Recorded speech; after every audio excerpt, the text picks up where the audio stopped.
The parts of the body involved in the act of singing are the head, the thorax or chest, where the lungs are located, and the midsection of the body directly under your lungs, the upper abdomen, where the breathing muscles are located. The head in the act of singing should be used only as the amplifier of the sound. In other words, when sound is created, breath passes from the lungs up through the vocal cords, and if we took the sound at the exact point where those vocal cords are vibrating, we'd hardly hear that sound at all. It's only when that tiny signal is amplified in the cavities of the head that you hear somebody talk or somebody sing. Now, the important thing about the head is that we use it, as I say, only as the amplifier of the voice. The power of the voice comes from when we use the breathing muscles under the lungs. Now, nobody's watching this part of your body when you sing. They're watching your personality up here. They're watching your head.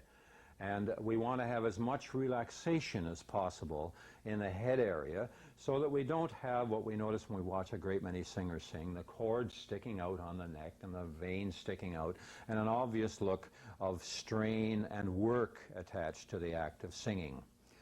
If you watch the great singers in both the classical field and the pop field, you will notice that there is no obvious look of strain on the head or the neck when they sing.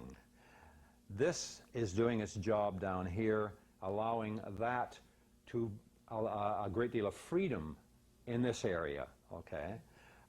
So the act of singing requires that there be as perfect or as near perfect a coordination as possible between the breathing area and the head. In other words, we want the head to have as much relaxation as possible, okay?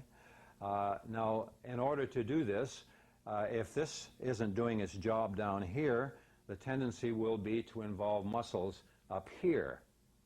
If this is doing its job down here, the breathing muscles, then that area will be free of strain.